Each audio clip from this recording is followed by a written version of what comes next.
السلام علیکم ورحمۃ اللہ وبرکاتہ۔ یمن اور طائف کے نوجوانوں کا دستور تھا کہ اپنی گزرگاہوں میں بیٹھ کر اگلے وقتوں کے قصے کہانیاں سنایا کرتے تھے۔ ایک روز اسی طرح وہ اپنی کہانیاں سنانے میں مصروف تھے کہ ایک دم آواز آئی، اے غافل لوگو، شرم کرو، محمد عربی صلی اللہ علیہ وآلہ وسلم تمہیں اسلام کی دعوت دیتے ہیں، تم ان کی پیروی کیوں نہیں کرتے؟ نوجوان ڈر گئے اور بھاگ نکلے۔ اپنے اپنے بزرگوں کو انہوں نے جا کر بتایا۔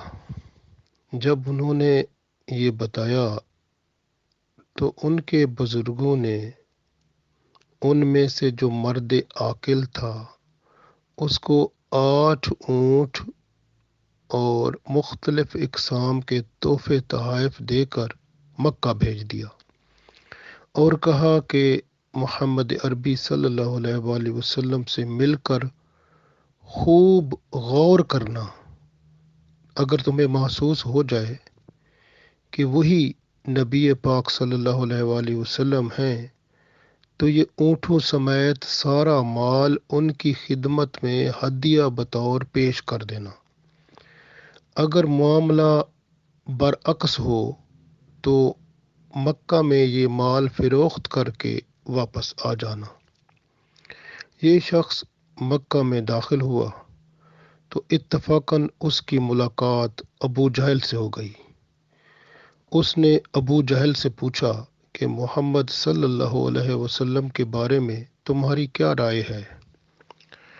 ابو جہل بولا، استغفر اللہ، کہ محمد صلی اللہ علیہ وسلم جھوٹے اور شعبدہ باز ہیں، معاذ اللہ۔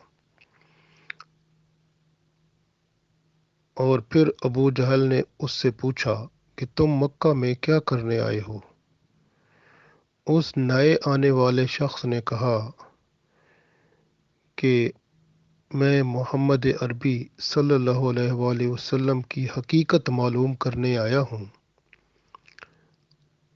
اور ابو جہل نے جب اس کی باتیں سنی تو اس کو یہ کہا کہ یہ تیرا جو سارا مال ہے یہ سارا میں خرید لیتا ہوں، اس کی عوض میں تمہیں 4000 دینار دوں گا، لیکن شرط یہ ہے کہ تم اسی وقت مکہ سے چلے جاؤ۔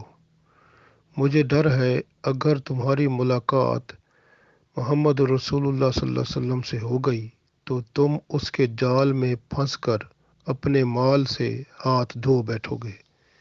یہ کہہ کر ابو جہل نے اس سے مال لے لیا۔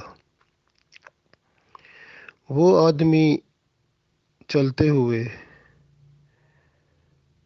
جب باہر چلتے چلتے مکہ سے گزر رہا تھا، اس کی ملاقات حضرت علی رضی اللہ تعالیٰ عنہ سے ہو گئی۔ تو انہوں نے اس بندے نے حضرت علی رضی اللہ تعالیٰ عنہ سے رسول اللہ صلی اللہ علیہ وسلم کے بارے میں سوال کر دیا۔ تو حضرت علی رضی اللہ تعالیٰ عنہ نے فرمایا، محمد عربی صلی اللہ علیہ وآلہ وسلم، ان کے بارے میں تمہیں کیا بتاؤں؟ ان کی تو تعریف سے الفاظ قاصر ہیں، وہ تو فصیح عرب اور فخر کائنات ہیں، کیا تم ان سے ملنا پسند کرو گے؟ اس آدمی نے کہا، ہاں، میں انہی سے تو ملنے مکہ آیا ہوں۔ یہ سن کر حضرت علی رضی اللہ تعالیٰ عنہ نے اس کا ہاتھ تھاما اور حضور پاک صلی اللہ علیہ وسلم کی خدمت میں اسے لے آئے۔ اس آدمی نے دیکھتے ہی حضور صلی اللہ علیہ وآلہ وسلم کو اپنی ساری روداد سنا دی۔ تو جب ساری روداد سن کر حضور پاک صلی اللہ علیہ وسلم نے ابتدائے سفر سے لے کر اپنی بارگاہ تک رسائی کے تمام واقعات اس سے جب سن لیے تو وہ بندہ خود بخود ہی پکار اٹھا،